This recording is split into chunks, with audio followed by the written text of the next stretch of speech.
Even the Canadian Real Estate Association can't sugarcoat it anymore. Everybody stay calm. What's the procedure, everyone? What's the procedure?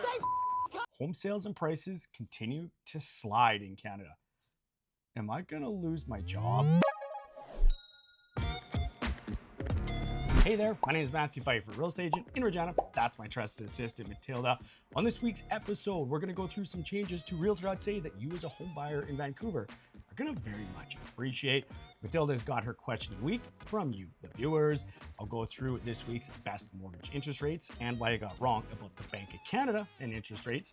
Then we'll go through the Canadian Real Estate Association trying to paint a pretty picture about the real estate market in Canada so far, and well, they're trying really hard. But don't worry, Royal LePage is out with their newest forecast and home prices are still going up.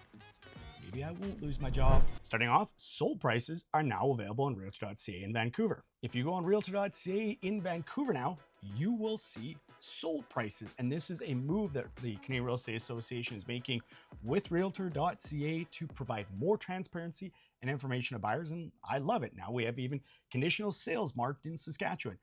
What I wish we had though was consistency across the country, because yeah, in Vancouver you can get sold prices, but not in other parts of the country. I would love it if we had the same information for all home buyers anywhere in Canada. And I wish it was not just sold prices or conditionally sold houses, but also the entire history of the house. So whether it has sold before, what that price it sold for, if they've done any price reductions, taken it off the market, all that information that us as realtors have, I wish home buyers had that.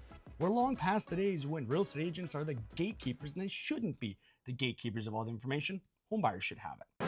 You shall not pass!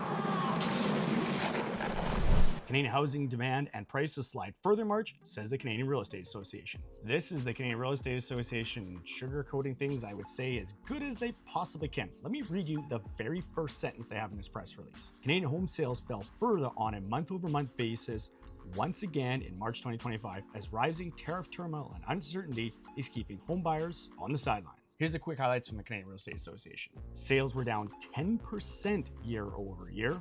New listings are only up slightly 3%, and that's month over month. The home price index, the benchmark price, is down 2%, and the average price is down 4%. This is also why national home prices and stats are basically meaningless to pretty much everyone. Because when we look at the provincial data, things start looking a whole lot different. Let's pull up the provincial average price change chart. Literally every single province in Canada has year-over-year price increases except Ontario and BC. And really, you can narrow that mostly down to Toronto and Vancouver having price declines. It also shows how much those two cities impact the national stats. If you're looking to buy a house in Regina, for example, this is probably the most challenging buyer's market we've ever had, with basically every house selling over asking price within a matter of a few days. And if you're thinking about buying a house in Regina, I would love to help you navigate this really challenging market. Link in the description, how to book me in for a call. Then on the flip side, if you're thinking about buying a downtown Toronto pre-construction condo right now, seems nobody's looking at buying those right now, but you have a ton of choices, literally thousands of them, and desperate sellers trying to offload them right now. If you're looking at buying a house somewhere else in Canada besides Regina, don't worry, I can still help you out. If you look in the description of this video, there's that link to my calendar where I'll book you in for a buyer's consultation and handpick the right agent for you. The Bank of Canada holds interest rates among uncertainty. April 16th will be a cut by 25 basis points. Well, I got it wrong this time.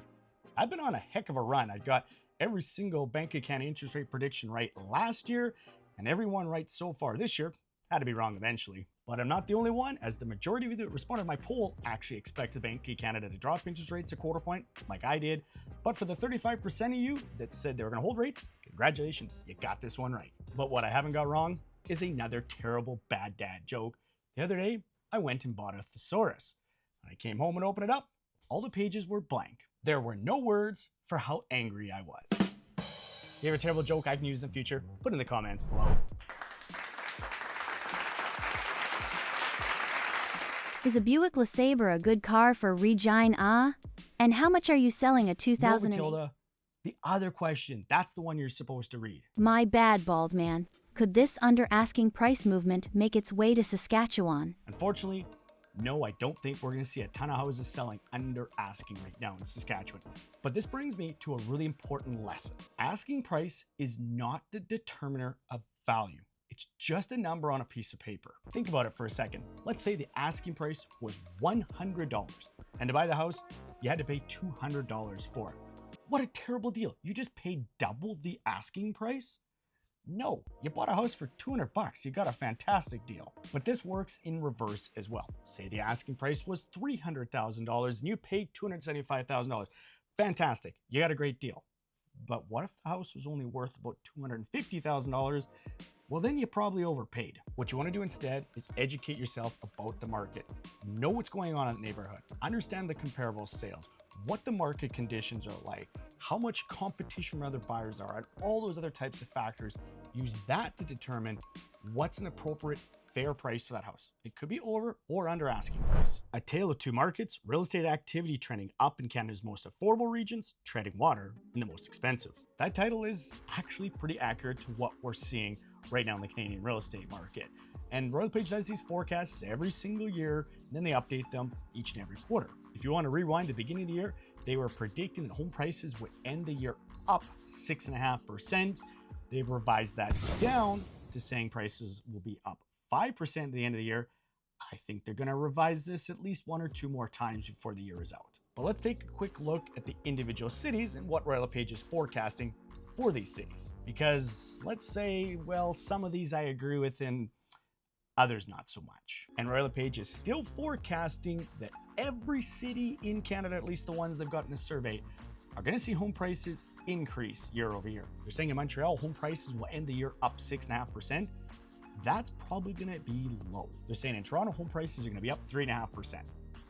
I will be absolutely shocked if home prices in Toronto end the year up 3.5%. In Vancouver, they're saying home prices are going to be up 2.5%. And I'll say that's possible, but my expectation is probably a lot closer to zero. In Quebec City, which has been really hot recently, home prices are going to be up 11%, and that's probably pretty close. Calgary, they're saying home prices are going to be up 3%. I think Calgary is going to be pretty close to zero as well this year after it's all said and done. Just up the QE2 in Edmonton, they're saying home prices are going to be up 9%. Honestly, that might be a little bit low. And of course, let's talk about Regina, where they're saying home prices are going to be up 7%. With how bonkers this spring market is, that might be low. As always, please take these forecasts with a giant grain of salt and use them for entertainment purposes, not for making home buying decisions. Please just don't do that. But what I do want you to do, get those salt shakers out. Let me know in the comments below, where do you think home prices nationally end the year? And maybe let me know what area of the country you're from and what you think is going to happen in your market.